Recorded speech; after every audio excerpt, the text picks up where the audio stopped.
Blue pill, red pill, corporate press, I've had my fill. I'm just a simple chap, believing in my own will. Rap fire, math evil, scheming, this is no drill. Haters masking boosted, but still with no chill. Need to come and take it if you wanna mess with my hill. We've been 3D printing, setting ready for that ghost kill. Hello, Canada, and welcome to another episode of The Maple Pill. As always, I'm your host, Matt McKeever, and I'm just getting warnings that my internet's not working right. So let me know in the comment section if you guys can currently hear and see me all right. We've got a full episode of The Maple Pill tonight, so we're going to be giving you some updates around Ukraine and the war, Russia and the war in Ukraine. In addition, we'll be talking about some updates in regards to the Freedom Convoy. Tamara Litch had her second bail hearing today. And then finally, I've got a full course of blue, red, black clown pills, and then finally a few white pills I found as well. And a reminder, if you guys ever have any stories you want me to cover, let me know either in the comment section on these videos, or even better yet, join the Problems or Profits Discord. There's a link in the video description down below, and there's actually an entire thread or channel on Discord called Maple Pill, and that's a great spot to share any stories that you'd either like me to be aware of or you'd like to see me cover here on the show. So because we've got so much to cover, let's just jump into it. And yeah, I guess the first thing I want to talk about is Ukraine and Russia. This conflict seems to continue to escalate, and we're continuing to hear more and more rhetoric from both sides. And it seems very difficult these days to understand at all what's going on in regards to the propaganda. It seems like every other photo or still or little video clip I see, 3 days later ends up being false or misleading or something of that nature. So again, I believe this is happening on both sides of the equation. Not only is one side capable of propaganda, it turns out all parties involved in this conflict are more than capable of spreading propaganda. One thing I do want to mention before we jump into playing this first video clip for you guys is I do find it fascinating that a lot of the people that didn't have any interest in having empathy for their fellow Canadian citizens here in Canada during the Freedom Trucker Convoy, they seem to be some of the loudest and biggest proponents of the most extreme action in Ukraine. And I'll leave you guys to think about why that is. But let's first listen here from Bryce Mitchell. So I'm not a big UFC guy. I don't know who Bryce is, but I feel like this was really well said. So I wanted to share it with you guys in regards to the Ukraine conflict. Well, I just wanted to get your thoughts on the whole Russia and Ukraine situation. Here's my first thought is I'm not going nowhere to fight none of these wars for these politicians. I'm staying at home, and when the war comes to Arkansas, I will dig my boots in the ground and I will die for everything I love, and I will not retreat. If this country's invaded and everybody's saying, well, we gotta evacuate, we gotta leave, I will not. I will dig my boots in the Arkansas soil, and I will fight for the people that I love, for the land that I love, and the way of life that I love. But I'm not going overseas to fight. I don't know what's going on, to be honest, brother. I really don't. There's so much stuff, and I don't think nobody knows what's going on fully. There's been so much political corruption in that area. You got Biden and his son making a shit ton of money off of and using our tax dollars to bribe their people. That's treasonous, in my opinion. So you got Hunter Biden and his son using our tax dollars. Hey, if Ukrainian government, if you don't do this, we're taking your tax dollars. He shouldn't be giving our tax dollars to that country anyway. We got veterans out here sleeping on the street, and you're going to give our freaking tax dollars to these Ukrainians and all. Brother, I don't know what's going on over there, but I'm not going over there and fighting, and God bless anybody that's over there fighting, and I hope that this shit just gets solved. And man, I don't like war. You know what I mean? I don't want people dying and all that stuff. I don't want to be, but I don't know what's going on. There's so much stuff that I think that's corrupted that we just don't know what's truly going on over there. And I pray all those people are safe. So again, I felt that was really well said. Want to share with you guys. I don't think any of us knows 100% what the hell is going on right now in Ukraine. And I suspect that like most of these stories, or when there's history in the making, we probably never will know exactly the full picture or the full story behind how this all came to be. And odds are we will get a few more insights years or decades from now. But interesting times. Next from the Financial Post, what I wanted to bring up here was Russia warns of $300 oil, Nord Stream 2 closure if West bans energy imports, live Ukraine updates. So again, if you guys want to check out the Financial Post coverage, And this coverage in particular is going to be focused on the financial impacts, right, from the Financial Post. $300 barrels of oil, that sounds pretty extreme in my opinion, but anything feels possible at this moment in time. If we did see that and it was anything more than a 1 day or a 1 week blip, you would expect it to have catastrophic impacts across the global economy. But we'll see how that plays out. Again, I personally don't see that happening, but I also didn't see the Russian conflict or the Ukraine conflict escalating to the point that we currently find ourselves in. So what do I know? Next, from National Post, Trudeau pledges support for European nations to move away from Russian energy. And I got to be honest, when I first read this headline, I was like, yeah, okay, me and Trudeau can get behind something. And then I kind of read the lead or the byline here. We will be there to support as the world moves beyond Russian oil and indeed beyond fossil fuels to have more renewables in our mix. And I was like, okay, this is actually just going to all be about green energy and climate change. That feels a lot more appropriate coming from Trudeau. Why would he just want to open up Canadian oil and natural gas exports to other countries when he could virtue signal instead and talk about, plans and a perfect version of the future that he dreams of that won't actually help anyone today or even in the near future. So if you guys want to read that update, link the video description down below. As always, links to all the stories we're going to cover tonight in the video description down below. I don't want the maple pill to be the end of your fact-finding journey, but really just the jumping off point for you to go down your own rabbit holes. Next, this is from Canada News Media. Russian no-show at the UN court hearing on Ukrainian genocide. So if you guys have been following along with what's going on in Ukraine, one of the arguments coming from Russia was that essentially Ukraine was implementing genocide against ethnic Russians that are kind of in the eastern parts of Ukraine, and that essentially Putin and his army was coming in order to try and protect those ethnic Russians. So again, if you guys want to hear about what was going on in regards to that UN court hearing and Russia not showing up, link in the video description down below. Next, again, this is from Canada News Media. Oh, to be white, blonde, and privileged. And so this is frustrating in my opinion because it's very focused on trying to shoehorn one narrative on top of another here at this point in time.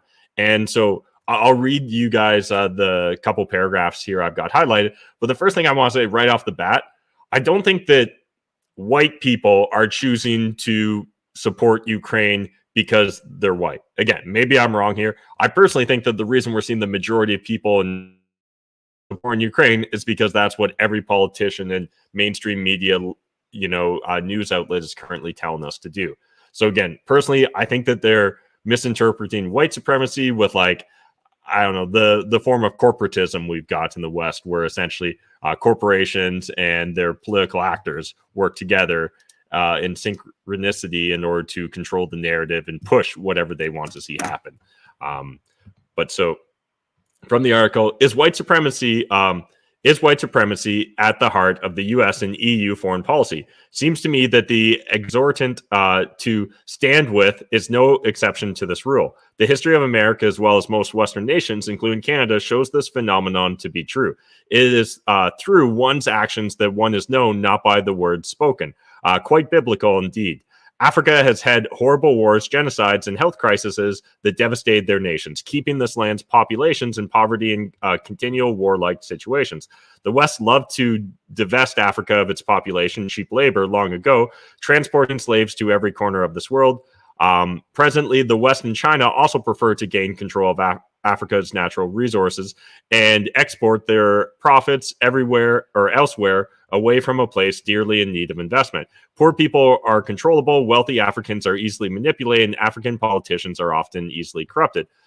So again, it starts off really focusing on white supremacy and then talking more about the nature of the class struggle here, I guess would be the best way. We're going to get into critical race theory in a different article under the black pill, so I'm going to save my narrative on critical race theory for a second here. But again, bad shit happens every single day in the world. 100% agree with that. And I don't know why we choose this bad shit in Ukraine to be the hill to die on when we've got lots of other examples, whether it's the conflict in Yemen, whether it's what's happening to the Uyghur Muslims in China. Again, you're not going to find me stating that Ukraine is the hill that we have to die on. I much more prefer to take Bryce's words here that we were just listening to versus this narrative of we must do everything to save Ukraine. Again, that's not to say individual actors shouldn't have the rights to donate as much or participate if they want to try and help defend Ukraine. More power to you, right? Let your dollars vote, and I would say keep NATO and create a hot war conflict between the West and Russia. Let's try and reduce the probability of that rather than trying to inflame it. But it was interesting here to see this because I don't think that at least the same white supremacists that you claim were at the Freedom Trucker Convoy, I don't think are the same ones that are saying, now let's go to war in Ukraine because we got to protect the white people in Ukraine. I personally don't see it, but I'd love to hear your thoughts, your opinions. Let me know your perspective in the comment section. Next from the Globe and Mail, which countries are taking in Ukraine's 1.7 million refugees? So just in case you guys were curious, I hadn't seen a lot of coverage on this stuff up until this article, so just wanted to share it with you. But we're going to keep rolling here because we've got a lot of tabs to cover.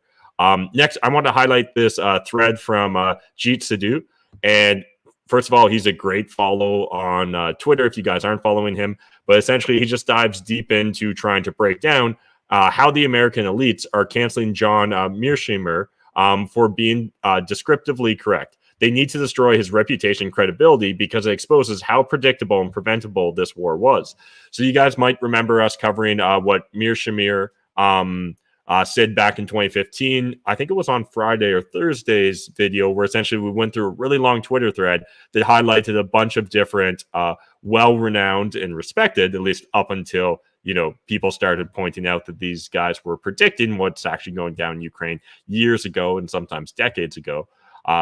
But what were some of the most well-respected geopolitical commentators and pundits? And again, I agree. I think that big picture here, stepping back, looking at it from 1,000 feet in the air, it was pretty obvious that we were headed towards this conflict at some point in time, that 2014 wasn't going to be the end of this conflict, or 2015 wasn't going to be the end of this conflict, that there's a long history here. And we've discussed this in previous episodes as well, so I won't belate the point, but essentially the concept of who's in the right and who's in the wrong often depends upon the individual time frame that you decide to look at, right? So again, whether we're talking about what's going on right now in Ukraine, whether you're talking about what's going on in Israel and Palestine, it doesn't look at any complex geopolitical situation, and you often find that the only way you can really find a pure good guy and a pure bad guy is if you look at a very short period in time and you ignore all the things that led up to that moment in time. But if you guys want to read Jeet's very thorough thread, I encourage you to check it out. Next from the Western Standard, Russian establishments targeted in BC. 3 days after a Russian Orthodox church in BC was defaced, vandals targeted a community center.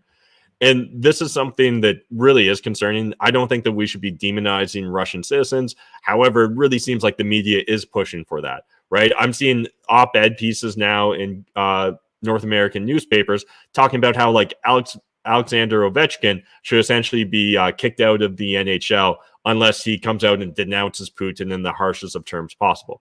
An individual citizen, I don't think that they've got that obligation, in my humble opinion. Two, understand that, again, for these individual citizens, there could be consequences to their words, right? They may still have family, friends, relationships that are actually still back in Russia. And again, if Putin's half the bad guy that we're being told he is, well, then there'd be severe consequences for any public figure that actually stood out and spoke out against him. So again, to demand that people make this individual sacrifice when they're not even really involved in this conflict whatsoever, I don't know. It's just, again, this feels just like warmongering and propaganda turned up to 11 at this point in time. And I think people that are throwing paint at Russian churches, community centers, restaurants, they're bad people. Again, I don't care whether you try and, wrap it in good intentions. The actual results are you're just defacing public property. And this isn't like anything. This isn't bold. This isn't brave. This isn't cutting edge. It's just petty vandalism at this point in time. And it's honestly just creating more divisions in society when I think we've got enough divisions already. Next from True North, UK freedom protesters chant "fuck Trudeau" outside Downing Street. Now, this isn't really that big of a deal, but it made me kind of smile. And we've got a lot of red and black bills in today's story, so I thought I'd highlight that. So if you guys want to essentially see the protesters that were protesting Trudeau in England rather than in Canada, check it out. Link in the video description down below. Next, switching gears and talking about the Freedom Trucker Convoy protest, and in particularly Tamara Lich. David Amber, if you guys aren't following him on Twitter and you're curious at all about what's going on with the Freedom Convoy, I'd really recommend following David. He's a criminal lawyer. He seems to, at least from my perspective, his politics line up with mine. So odds are he probably lines up with yours as well. But he seems very focused on fighting for freedom, right? And trying to restrict or stop government overreach. And so he essentially had a live tweet thread while court was going down and they were deciding whether to grant Tamara bail. And again, reminder, I think 2 weeks ago, she was denied bail. And the crazy thing is, she's honestly probably going to end up being held in pre-trial longer than her actual sentencing will be, right? Because again, we're literally talking about mischief at this point in time. The Emergencies Act has already been pulled back. If you guys did miss it though, Tamara was released finally from custody, so that's a step in the right direction. This isn't really a giant victory, though, per se, because, again, she never really should have been there in the first place and certainly shouldn't have been denied bail in the first place, in my opinion. Just a quick excerpt here from the article, though. Justice John Johnson said in his decision that in denying Lich bail 2 weeks ago, Justice Julie Bourgeois erred when weighing the seriousness of Lich's charges by comparing them to the seriousness of the impact of the Freedom Convoy and not to other criminal code offenses. I think this is important, right? Again, she's being charged with mischief. She's not being charged with everything bad that happened with the Freedom Trucker Convoy. And honestly, the more you pick away at that surface level, you realize other than the inconveniences that were caused, and there's absolutely inconveniences caused by having a huge Occupy movement in a downtown city, particularly when it's a G7 capital city. But outside of that, again, we're not talking about crazy lawlessness that was going on. We covered it originally when the Trucker Freedom Convoy protest was going down, that the Ottawa police were actually reporting less crimes while the truckers were there than before the truckers arrived. So again, this is a step in the right direction, but I don't think this is the end of the story, sadly. Next from Post Millennial, watch police say fuck Trudeau flags now banned on Parliament Hill. And again, is this the end of the world? No. But is this just one more little nudge towards tyranny? Yeah, I kind of think so. And so essentially, you guys can watch the video clip if you want, but what they're pointing to, I think, is page 4 of this document, which you guys will find here, General Rules for the Use of Parliament Hill. And I think on page 4 at the bottom, it essentially says something to the effect of like, obscenities aren't allowed. And so, you know, I guess we could make an argument if it literally said fuck Trudeau, that it was an obscenity. But when it's got F, Maple Leaf, CK, Trudeau, again, is that really an obscenity? Is that something that we want to see people being like told they could be fined for, or they're not allowed to wave that flag? I'd much rather live in a society that errs on the side of free speech rather than errs on the side of thought police. Yeah, you guys let me know your thoughts in the video description down below. And again, highlighting what a great guy I think David Amber is, or at least he appears to be on Twitter. Until I see a copy the notice police are handing out, I couldn't give proper and complete legal advice on this. So this is not a suggestion, but if anybody defies this request and is charged with anything, the first person who brings me such a summons, I'll represent pro bono. I'm really glad that there's people like David out there. So again, here's just a link to, again, this hasn't been confirmed, but odds are this is what the police were referring to on Parliament Hill. So if you guys want to read through the total thing, it's in the video description down below. Next from Blacklock's reporter, truckers prompt rights bill. So Cabinet's use of the Emergencies Act has prompted a private bill to prohibit political discrimination in federal law. Most provincial human rights codes already ban discrimination over politics. This is a long-standing issue and risk, but the government's recent use of the Emergencies Act really brings this risk into sharper focus, said Conservative MP Garnet Genius. the Justice Minister explicitly demonstrated political views were a factor in considering whose bank accounts should be frozen. Bill C-257, an act to amend the Canadian Rights Act, would ban discrimination against political belief or activity. The act currently forbids discrimination on the basis of race, ethnicity, religion, and other factors. So, yep, this is probably a good thing. It's sad that we need it, but it probably is a good thing, and hopefully that does pass. Now, switching gears, getting into our first blue pill story of the day. Inflation, guys, that's going to be a hot topic for the rest of the year, in my opinion. We're going to hear so much conversation over the cost of living, and we'll hear any and every excuse and cause for this other than the government's COVID policies. And yet, in my humble opinion, they're a big factor in all this. But from CBC News, war impact, lending boom, mean inflation expectations will likely rise despite latest rate hike. And if you guys didn't see, I think my next tab here, the sky's the limit. Metro Vancouver's gas prices hit a staggering 209.9 cents per liter. And honestly, this did set a new all-time high for Vancouver, but I don't think it's going to be the last time this year we see a new all-time high in regards to the cost of gas at the pumps. And remember, we've got that carbon tax, if I'm not mistaken, coming in April 1st, right? So that'll add a few more cents every time you go to the pumps. Now, one thing that is interesting, in my opinion, about all this is we might start to see the mainstream media push back a little bit on inflation and particularly the cost of gas, because I think we're seeing such a rapid increase in it that I don't know how they're going to sweep this under the rug. And it feels like this is something that hits every single Canadian. And I hope it really calls into question for a lot of Canadians the trade-offs that are currently being made between the virtue signaling in regards to climate change policies that are often impractical and put us at a disadvantage on the world stage, and the realities of just like how actually functioning economies work. So again, if you guys want to read a little bit more about what's going on with the Vancouver gas prices, check it out. Next from CTV News, Canada planning for global food emergency as Ukraine attack risks wheat supply. So there's a lot of different factors here, but definitely it looks like the cost of wheat and a lot of other agricultural products will likely see inflation going on tear in those product categories. Not that we haven't already over the last year, but understand Ukraine is a major exporter of wheat. In addition, they're also are a major exporter of fertilizer.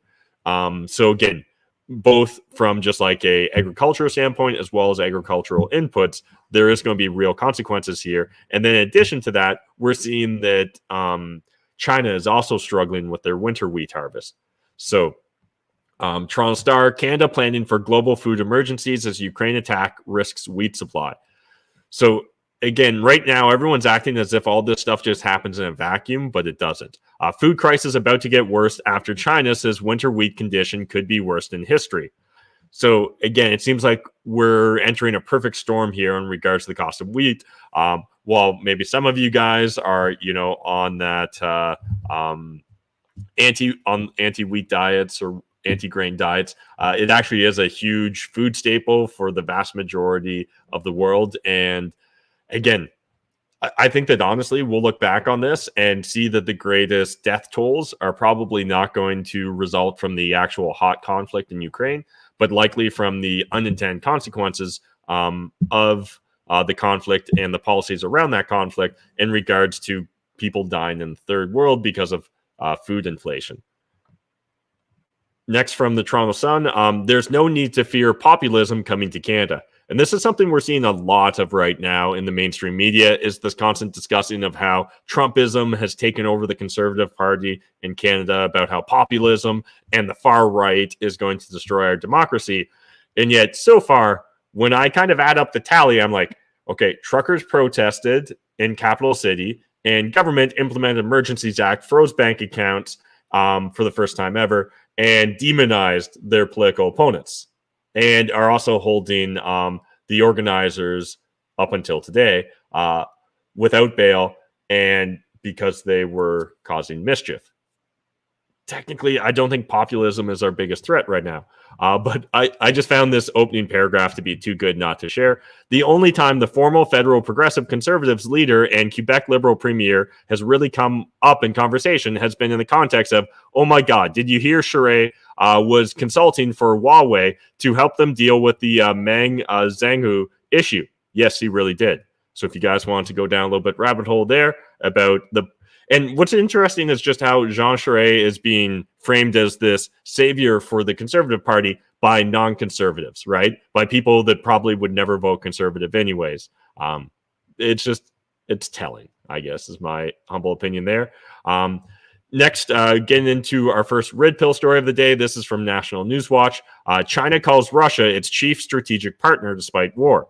So Beijing, from the Associated Press, China's foreign minister on Monday called Russia his country's most important strategic partner as Beijing continues to refuse to condemn the invasion of Ukraine despite growing pressure from the U.S. and European Union to use its influence to rein Moscow in.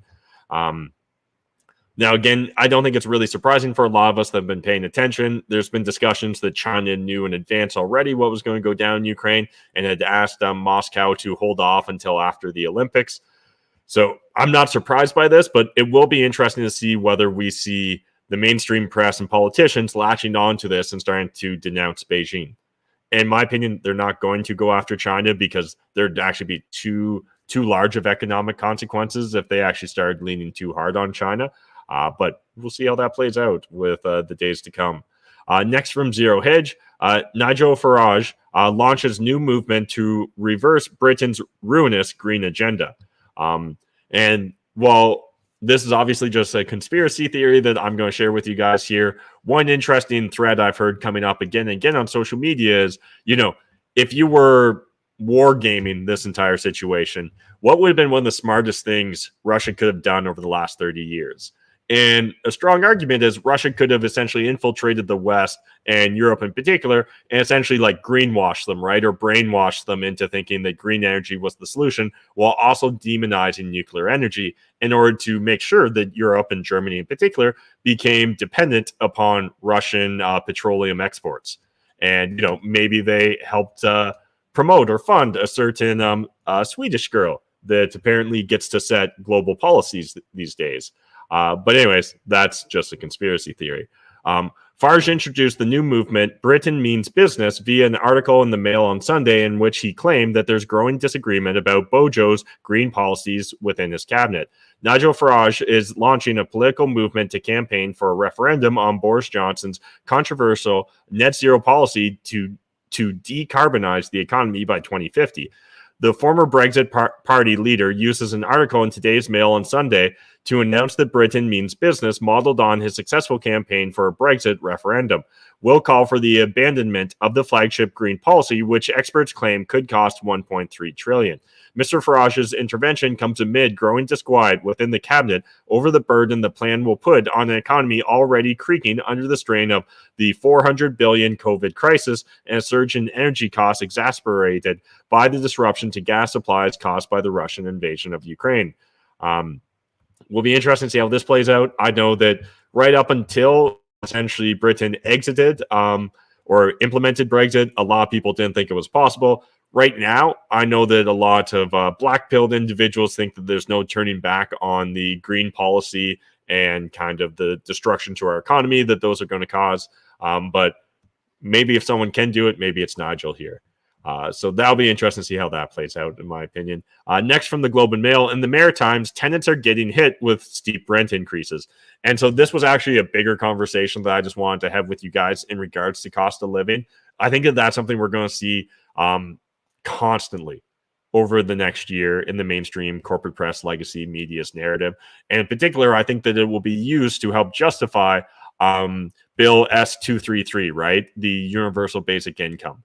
And we've covered that in the past, but I understand this S-233 essentially is the idea that you shouldn't have to be a student, you shouldn't have to be searching for work, you shouldn't have to work in order to have a basic income. And while I guess the capitalist in me, or the person that believes in meritocracy, is just thinking, what's the motivation for the average person to get out of bed then? And I suspect they don't really give a shit about that. It's all about buying votes and being able to implement their globalist agenda. And personally, if I was to go down a rabbit hole or conspiracy theory, I would probably start spouting off things about how, universal basic income would be the perfect opportunity to also implement a CBDC, which is a central bank digital currency. And if the idea of the government directly controlling the currency they can manipulate at this point in time, and they can freeze your bank accounts if they implement Emergencies Act and they decide that you're the enemy of the state. But if we literally saw a CBDC rolled out where it was directly controlled or directly controlled in partnership with the main banks by the government, we'd see so many crazy crackpot policies proposed and likely implemented. We'd see things like built-in inflation, right? Where they would want to just see your money drop if you don't spend it, right? This idea, they don't want you accumulating resources. They want everyone to be grasshoppers, not ants.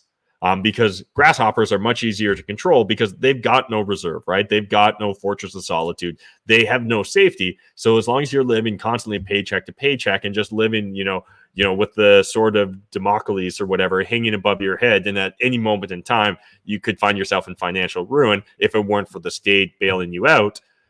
That's their ideal circumstance here.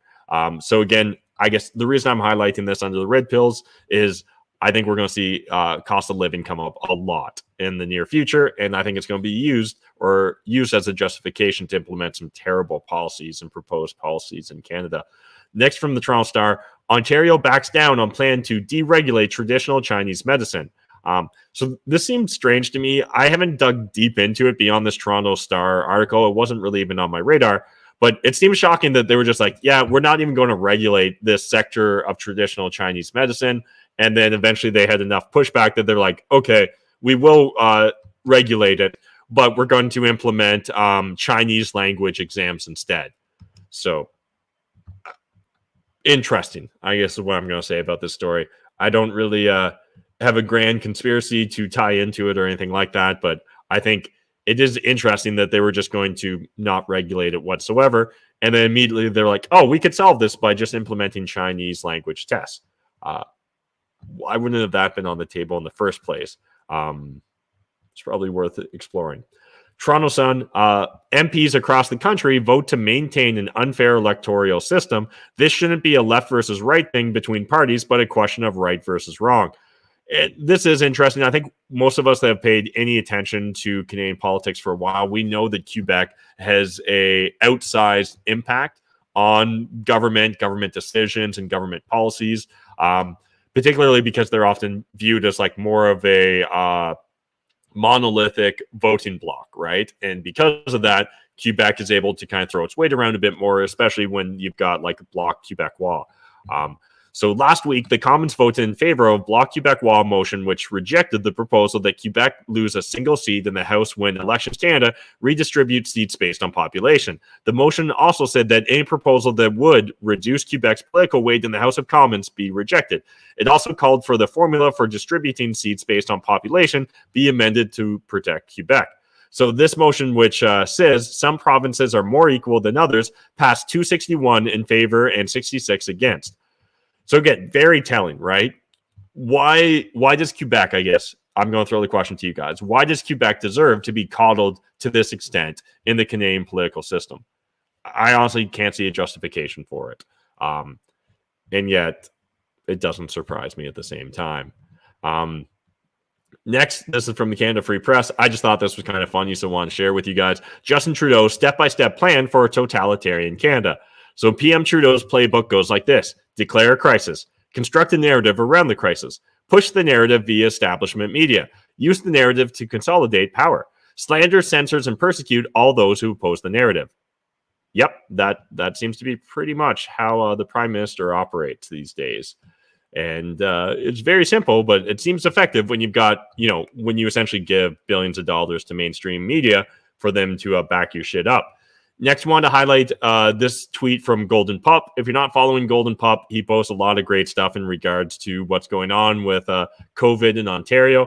So here's the vaccine adverse events report for Ontario for a whole slew of different vaccines. I'll leave you guys to do your own research here or jump to your own conclusions. but it is interesting that a handful of vaccines seem to have disproportionately greater adverse effects than anything else. And yes, this is reporting based upon 100,000 doses. So it's not simply because more vaccines were given out in one of these categories. That has been adjusted based upon the visual that's provided. Next, from CBC News, Ottawa LRT inquiry will include companies that build train system. Commissions into Confederation line problems will be live streamed out of University Courtroom. And we've covered this in the past. Honestly, the farce, I don't know what else to call it, in regards to the LRT in Ottawa. The way that the bid process was done, the fact that, individuals involved with the project said that SNC Lavalin's proposal essentially deserved a failing grade, and yet they still somehow magically got it awarded to them, is fascinating. And it's definitely worth going down a rabbit hole. We've covered it in the past in regards to multiple articles from Blacklock's reporter. Really encourage you guys to go check that out. But what I did want to highlight here is just, honestly, there's almost no information in this CBC News article. And now it easily could just be they didn't care, they were on a deadline, whatever. But like, they don't actually even explain or discuss in this article why we would be having an inquiry into the LRT system in Ottawa.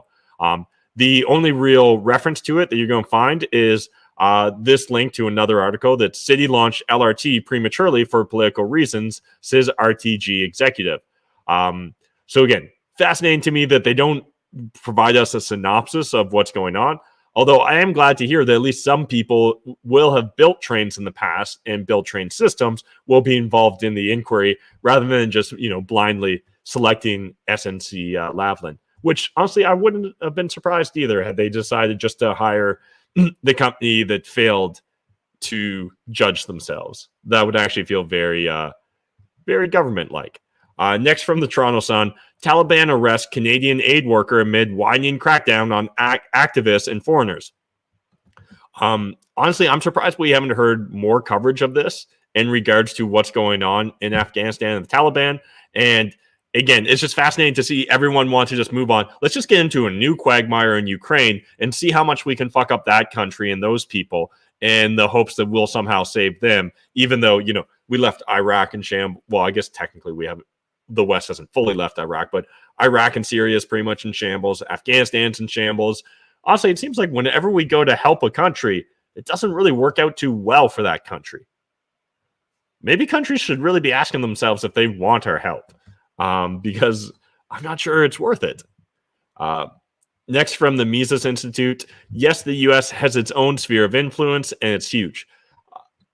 This shouldn't be news or a surprise to anyone, but if you're just kind of dipping your toe into geopolitical affairs and you didn't understand that the U.S. has a sphere of influence, if you didn't understand, things like the Monroe Doctrine, right, and other policies. This has been around for a while, but it's definitely been escalating dramatically in the post-World War II era.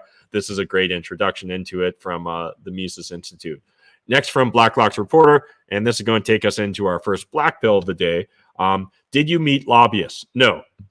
So, Small Business Minister Mary Ang denies any conflict in awarding a lucrative federal contract to former colleagues at Ryerson University in Toronto. Ang denied meeting a Ryerson lobbyist when the contract was up for review last July, a claim contradicted by Commissioner of Lobbying Records. So, again, this is worth reading from cover to cover, but I just want to highlight a few of the key points here. So, magnet fees were not disclosed. Minister Ang testified she did not know what the contract was worth. What is the dollar value? Asked Conservative MP Tracy Gray. Perhaps we can get you that information at a later time, replied Ang. You don't know what the cost is, asked MP Gray. This is a $4 billion program, replied Ang. Later on, just want to highlight this. Did you recuse yourself from any cabinet decisions involving Ryerson University or Magnet due to perceived conflict of interest? Asked Gray. The minister did not reply. Did you talk to the ethics commissioner prior to this contract being given to Magnet? I'd say with respect to my mandate here, which is what we are talking about, mister, it's a yes or no question. You're not answering. Just so we are clear, you are lobbied by Ryerson that founded Magnet from a university you led in the president's office while the selection process was open, so I will ask again. Did you consult the ethics commissioner? Asked Gray. Ang did not reply. MP Gray questioned the point of the program in direct competition with small businesses that sell web services to clients. In fact, there are a lot of small businesses that do this type of work, said Gray. Now you've got a government that will have these advisors actually directly competing with small businesses that do this type of digital work, said Gray. They are going to be directly competing. I'm not sure if you guys remember this whole program, but right at the start of COVID, it was kind of rolled out, or in this first summer of COVID, it was rolled out. I can remember literally I got one of my accountants to kind of research it and figure out whether it was going to be worthwhile for us to do it. And I was like, hey, the government's saying they're giving us any business free money to become more tech savvy, to have a greater online presence. Let's get the free money and, you know, hire and build out our websites and stuff. And then the moment we started looking into it, it was like, oh, the only way you get free money is by hiring these federal contractors, and you have to go through their program and processes. So it wasn't actually like a grant where you just got money to improve your business. It was really, honestly, just a giant dog and pony show from the government, in my opinion, and just like a make work project that appears for Ryerson University and their staff and consultants. If you were to ask me my honest opinion, I'd say it's a giant fucking waste of money. But I mean, that's usually the case when we're talking about government programs, right? Next, from Louder with Crowder. If you guys haven't seen James Lindsay, he's definitely someone worth checking out. I'm trying to remember what he's got, his own podcast called Something Discourse. But anyway, it's definitely worth checking out. And he was the guest on Tim Cass' podcast on Friday. If you guys have never heard of James Lindsay, I really think it's worth watching that Tim Cass podcast from last Friday and just listen to him. He's very smart, really intelligent in regards to what's going on with critical race theory and breaking down its Marxist origins and essentially like how its real purpose is just to kind of destroy society. Yeah, and I'm not even being bombastic there. And so just to kind of highlight that, this is from Policy Options. So order and law. The role of police is to protect the white male social order. And so before I even... Actually, maybe I'll read this first, and then we'll talk a little bit about CRT. So they're essentially talking about why the protests in Ottawa, the Freedom Convoy protests, weren't cracked down. And their argument, and honestly, I think that they bring up... not accurate comparisons, because they're essentially going to bring up how BLM protests and particularly Indigenous protests are always like cracked down, and, you know, the police like figuratively boot stomp the Indigenous protesters. Now, understand that we've actually seen where both police, the RCMP, as well as like CP Rail, I think it was CP Rail, maybe it was CN Rail, but essentially decided not to press charges.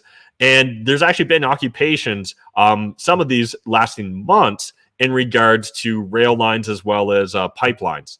So again, I don't think that, you know, could there be examples of Indigenous protests that were cracked down faster than the Freedom Trucker Convoy protests? Absolutely. Are there also protests that lasted a lot longer? Yeah, absolutely. We've covered some of them in previous stories that you guys can check out in past episodes. But why did it take so long? The truth is that we have long resisted admitting to ourselves that the true role of the police is, although we say law and order, the law part is actually the secondary role of the police. Discouraging crime takes taking reports, patrolling, and so on. The main job of our police is to protect the social order. And so essentially they go throughout this arguing what's one of the primary or the fundamental principle of critical race theory. And this is why I think it's important that we all at least become mildly educated in this BS, so that one, we can see it and identify it when it's actually being, you know, suggested as policy, and two, so that, you know, we can actually argue against it. So understand that for critical race theory, essentially it's looking at the primary or fundamental organizing principle of society is based upon racism created by white people to implement the white people's supremacy, right? Or the white, the raising of white people above other races. And so this is important to understand because I think, first of all, we have to ask ourselves an honest question. Do we believe that the primary function of society, that the primary organizing function of society has been around whiteness and ensuring that white people get to dominate society? I don't think so. And what's really interesting when you see a lot of these individuals that argue for critical race theory and, you know, implementing some of its praxis, because understand, oftentimes people will say they're not teaching critical race theory, which would be teaching the principles. What they're actually doing is trying to implement the practices or the conclusions from it. And so when they talk about things like showing up on time, right, being polite, having a deference to authority, I'm trying to think of all the other stupid things that they came out over the last couple of years saying that are signs of white, or signs of white fragility, or signs of white supremacy. Again, a lot of these things are actually just what it takes in order to succeed in meritocracy. And so I think that what they're actually frustrated with is meritocracy. Again, that's not to say that racism can't exist, but to say that it's the fundamental organizing principle of our society is just like, you're on a completely different plane of existence than me, I guess. It's going to be difficult for us to ever see eye to eye in that regards. But I'd love to hear from you guys. What's your take on CRT? Have you spent any time kind of going down that rabbit hole? Are you seeing it implemented in your workplaces, right? This idea of like identity politics and having to like essentially like write apologies or come out and state that you're racist. And like, if you don't state you're racist, it's a sign that you're racist. If you state you're racist, well, then obviously it's a sign you're racist. And understand that one of their big arguments is that racism's a permanent and ordinary aspect of our society as well. And so, again, this feels very similar to like war on terror, the war on poverty, the war on drugs, the war on racism. It's never designed to actually be won, right? They can't even give you a finish line. The goal is to have a war that never ends, right?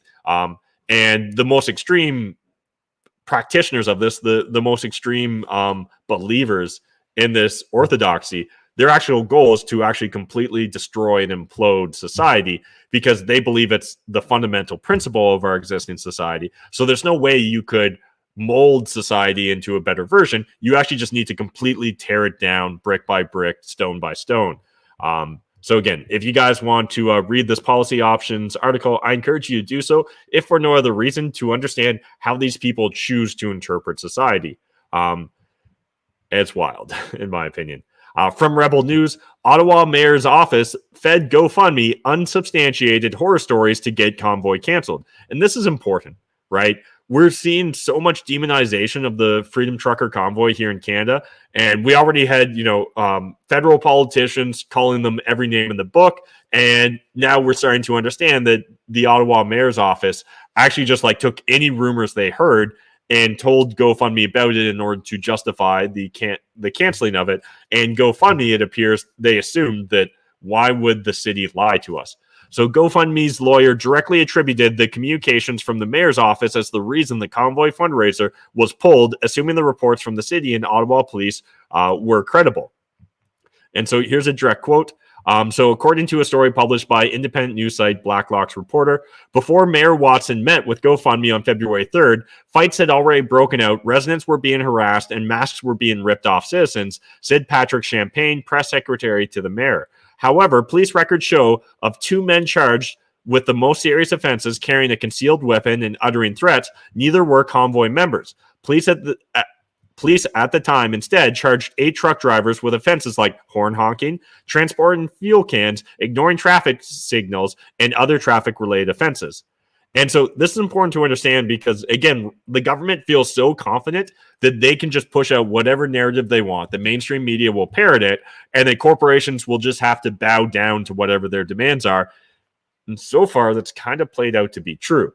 And so we need to demand accountability from these officials, from the administration, as well from the corporations. Because I don't, at least I'll speak for myself. I do not want to live in a society where we see this happen again. I do not want to see the emergencies enact that the Emergencies Act enacted again against peaceful protesters. I don't want to see the demonization of an entire political movement that truly is grassroots, right? Remember when they told us it was all foreign funded? And then it turns out from GoFundMe's own data that 86, I'm going to mix up the numbers here, but I think 88% of donors were Canadians and 86% of funds came from Canadians.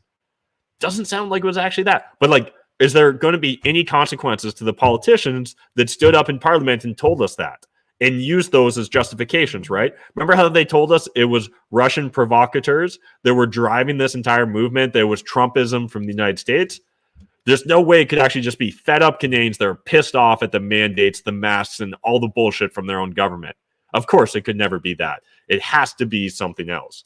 And again, encourage you guys, read this entire article. I knew this was going to be a long show. I'm going to try and get through it, though. Trudeau appointed librarian ordered purge of online historical archives. And this is important as well. They're literally just destroying and deleting aspects of history that they find inconvenient or offensive. And now, again, can parts of history be offensive or inconvenient? Absolutely. Should they be deleted or removed? Absolutely not. So it's worth reading this whole thing, but understand that essentially this the chief archivist, who's essentially at the Library and Archives of Canada, purged thousands of pages, including a biography of Canada's first Prime Minister, Sir John A. Macdonald. And so she said, we need to discuss having a disclaimer on the website about having content that may offend people. I feel very strongly about that, Weir said in an email June 9th, 2021. And so acting manager of public services, Rebecca Jusbrick, also stated that the department was scrambling as a result of the order because the only direction they received from Leslie was offensive content needed to be removed. So Leslie has asked for us to remove all offensive content from the website. We are scrambling today to identify what might be with a rough set of criteria to work with, wrote Greshbrecht. Again, it's just, we shouldn't be removing parts of history that are offensive. If you want, you can add disclaimers if you need safe spaces for people on the internet or whatever. Or better yet, just add additional context, right? Like, we should be aiming to make our past and history more transparent and more truthful, not trying to hide aspects of it. And honestly, what one person finds offensive, another may not. So who gets to be the arbitrator of what is offensive, right? And again, right now we live in a world where people were saying that seeing the Canadian flag triggered them, and they found that offensive during the Freedom Trucker Convoy protest.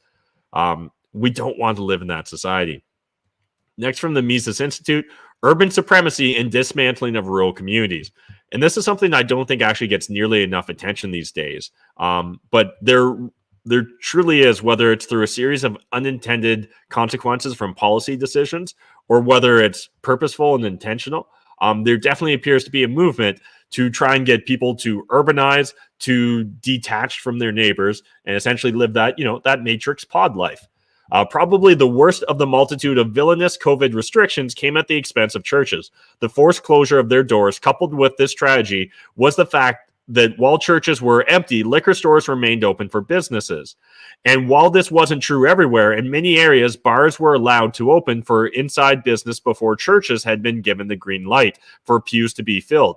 It is not my intention here to speak to the morality of these measures. They speak for themselves. Instead, I would like to paint a picture of how rural socialization in its present condition varies from its past and why this dynamic speaks to our current reality of urban supremacy. Really encourage you guys to go down this rabbit hole and read the whole article from the Mises Institute, but we're going to keep rolling. Next, another article from the Mises Institute, burned at the stake, stakeholder theory and shareholder interest don't line up. And this is important to understand because, World Economic Forum, all the plutocrats and technocrats, they're always talking about stakeholder capitalism. And maybe on the surface, that sounds like a good thing. But one, who decides who the stakeholders are? Well, if you were to listen to the World Economic Forum, it's panels of experts and technocrats. Who gets to decide that? They do. Given the divergent interest of the different stakeholder groups, that which benefits one group will often harm another. Higher wages for employees can mean higher prices for customers and or lower returns for shareholders. cleaner emissions into the environment may mean harder work for employees and loss of market share for traditional suppliers.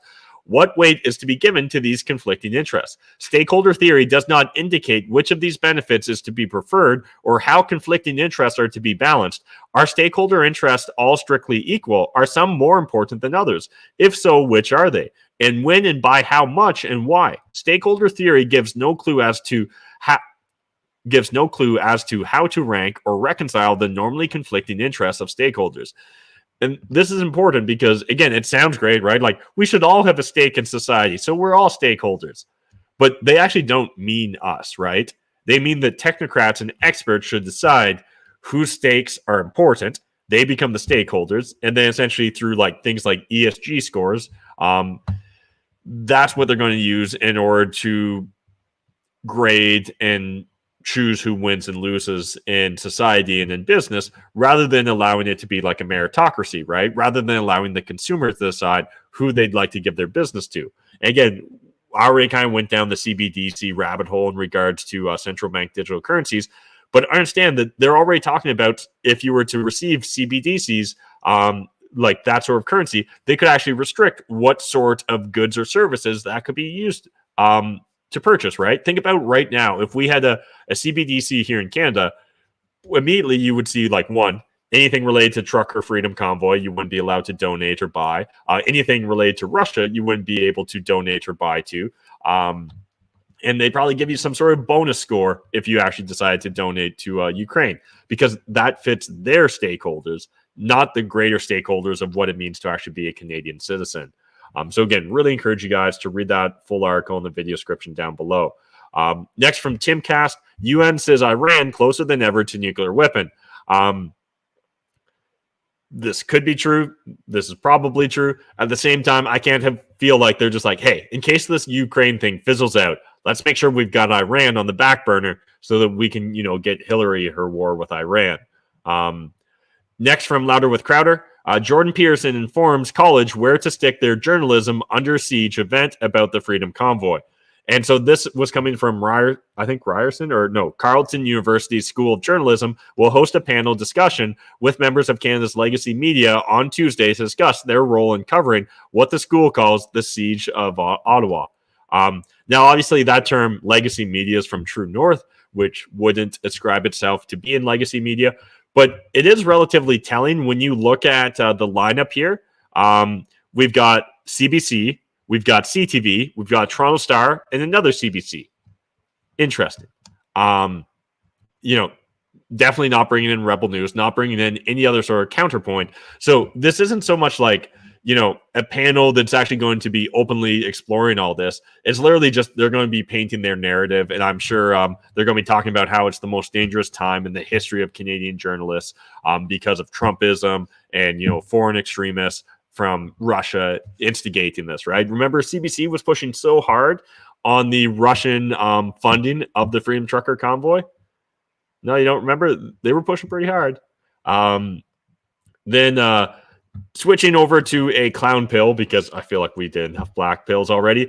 I found this funny, just someone kind of breaking down the full situation of Trudeau walking up to Boris Johnson. They go for a fist bump, then a handshake, then a fist bump, and settle on a handshake. But what's also interesting is that Trudeau, about 100 meters away from Boris Johnson, that's when he takes his mask off and puts it in his pocket. Which, again, you would think when you're walking alone is probably when you don't need a mask. And when you walk up to someone to shake their hand, if you're going to justify wearing a mask, that would seem like the situation that justifies it. But anyways, let's keep rolling here into our white pills. This is from Matt Ridley. You guys know I'm a big fanboy of a bunch of his books. But I found this article particularly interesting where he's essentially taking aim at some experts that claimed something that's really counterintuitive to anyone kind of familiar with evolutionary biology. So how respiratory viruses evolved to become milder. And this shouldn't be controversial. And pre-COVID, this wouldn't be a controversial position whatsoever. And yet, in the age of COVID hysteria, this is a controversial position. And so I do consider it a white pill to see experts and kind of thought leaders like Matt Ridley at least coming out and talking about it and shining light on this situation. Again, if you guys are curious, jump in and read it. Next, this is from Science Direct. Treatment with ivermectin is associated with decreased mortality in COVID-19 patients. Analysis of National Federation database. So if you guys want to read the results, or I'm just going to hit the conclusion here real quick, but ivermectin use was associated with decreased mortality in patients with COVID-19 compared to remdesivir. To our knowledge, this is the largest association study of patients with COVID-19 mortality in ivermectin. Again, we should actually have way more studies, but it seems like it wasn't what our stakeholders wanted in society. To our knowledge, so further, double-blinded placebo-controlled RCTs with large samples are required for definitive conclusions. In the future, if more publications are published with similar results to the current analysis, the certainty of evidence will increase. So again, if you guys want to check that out, link in the video description down below. And then finally from Timcast, our last white pill, Florida Department of Health to recommend healthy children should not get COVID vaccines, contradicting CDC. So if you guys want to see that, but it certainly appears that the Surgeon General in Florida and DeSantis and the Florida government, they're very focused on dismantling the COVID narrative and hysteria and, the mask mandates and all the other BS that's been, hoisted upon us over the last 2 years. And I'm glad to see it. Again, is it going to solve all of our problems? No, but it's at least going to be slowly permeating American society, which hopefully will eventually spill over into Canada as well. And maybe someday we'll see actual, reasonableness prevail in society. But until then, let's just share a couple memes here, guys. Then I'll quickly jump into a couple of the chats. Appreciate you guys that are always here, always engaged with the show. And I realized this was just going to be too long for me to get into a lot of comments because it is Monday or Mailbag Monday. So again, I'd love to hear on tomorrow's or your recommendations on how I can look at actually improving the Maple Pill, because we're 41 episodes in. Really happy that we've got 41 episodes under our belt, and we've only got one warning on YouTube so far. And I think we'll YouTube before they completely delete this channel from history. But let's check out this meme. So let's talk and get to know each other. Me, where should we start? Anarchy, memes, jokes about my suffering, inappropriate political questions, conspiracy theories. Yeah, that probably is how small talk with me would go these days. Next, I really like this one. So we've got Justin Trudeau surrounded by military personnel. I want to take selfies here, here, and here. And I feel like that probably is how his trip to Europe's going to go. I want cameras there. I want a selfie here. I'm going to do my kneel pose and look very sad here. If you guys could find me a dead child to take a selfie with, that would be really convenient and really play well in the mainstream press. So that's it for tonight's Maple Pill. I hope you guys enjoyed it. If you did, smash that like button, hit subscribe if you're new to the channel. If you guys hate watching this on big tech, I don't blame you. You can always watch the replays that I upload usually within a couple hours on Rumble or BitChute. Links to those channels in the video description down below as well. And if you guys just want to see me on Instagram and see my hot takes and really just a lot of memes, you can follow me, Matt McKeever. What is it again? Matt McKeever Unfiltered, right? Yeah, that's what it is. So right there. And again, it is Mailbag Monday, so I'm just going to hit a couple of the chats here because then I'll be going live at 8:20 where we can hang out and chat. I've got that letter from last week to open, and I already gave myself so many red and black pills that smoking some weed tonight sounds good. We've got Graham in the chat. We've got Sandra. What's up, guys? We've got Beth. Sandra saying you're just a little blurry. Okay, yeah. Again, I forgot my heart. Every now and then, like the network cable I've got, my computer just won't recognize it. So I usually try and be have an Ethernet cord, and it wasn't working. So I switched to Wi-Fi, and I forgot to reset and get it back up and working. But glad to hear that you guys stuck with me here.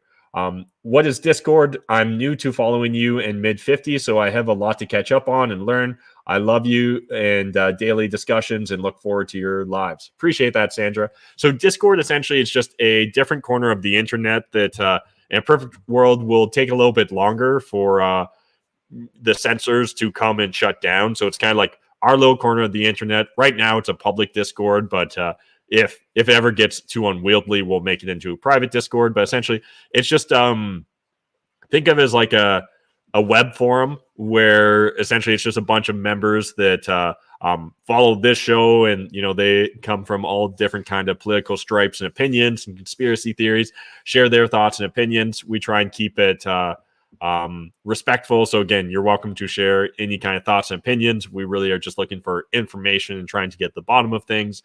And in addition, there are corners of that Discord where I talk about real estate or Bitcoin, cryptocurrencies, and NFTs. So if that's something of interest. And then finally, we just kind of talk about, what's going on here at the Citadel. So if you guys aren't familiar, I've got a property up in northwestern Ontario where I'm hoping to, build an intentional community. We talk about, self-reliance and trying to insulate yourself and your family and your loved ones from potential volatility on the horizon. So I'm not saying shit's going to hit the fan and it's the end of the world as we know it.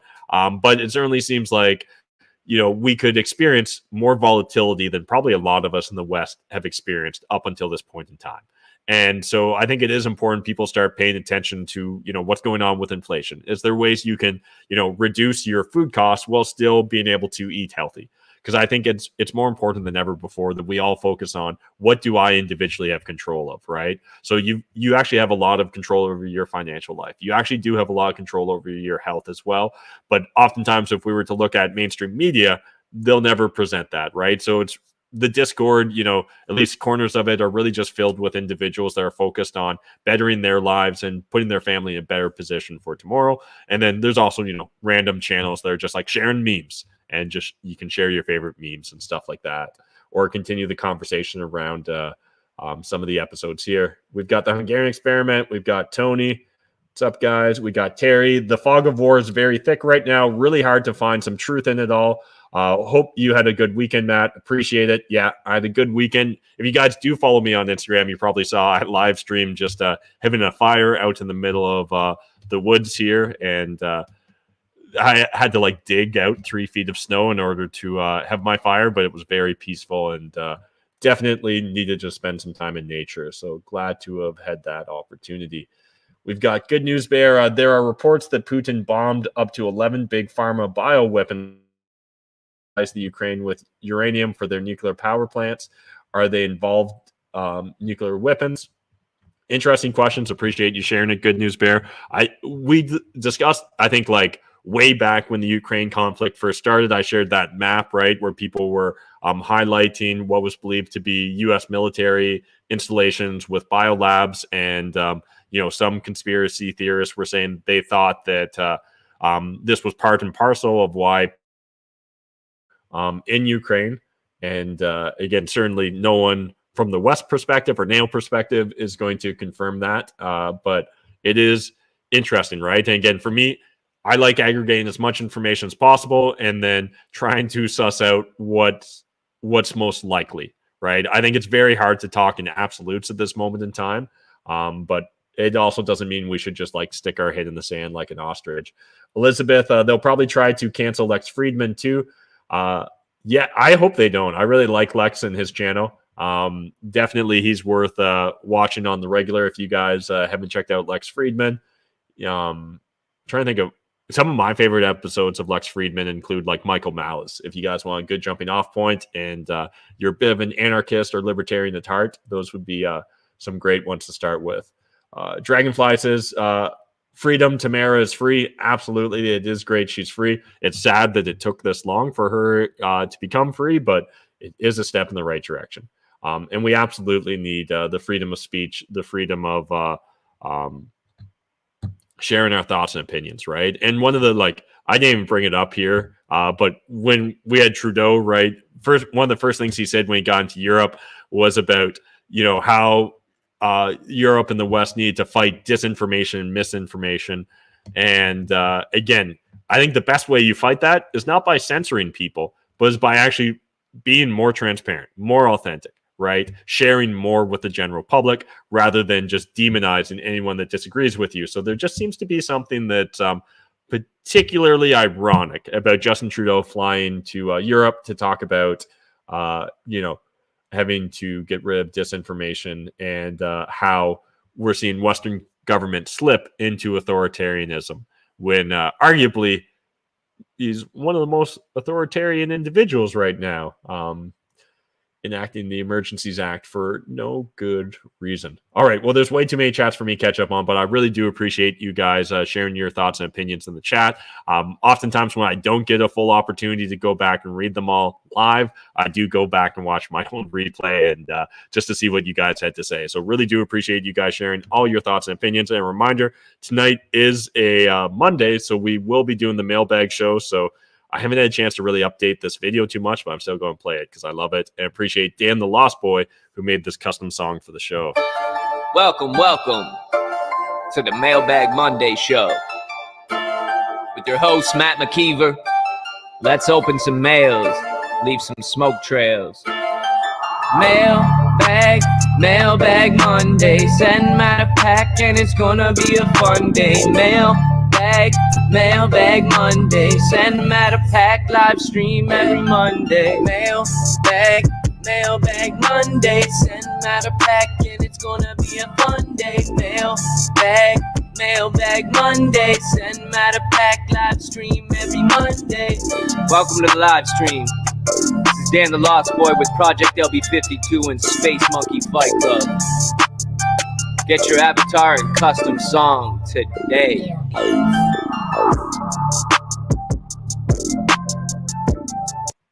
All right. Well, appreciate you guys. We'll be back tomorrow, 7 p.m. Eastern Standard Time, same place. I'll also be going live in like 9 minutes back here on this channel, but it's a little different pace of show if you guys haven't checked out the Mailbag Mondays. So way less newsy. I share a lot less facts, and there's definitely not sources to everything we're going to discuss. But if you guys like that, again, love for you guys to give me your feedback into how I can improve the show. And I'll see you in a few minutes.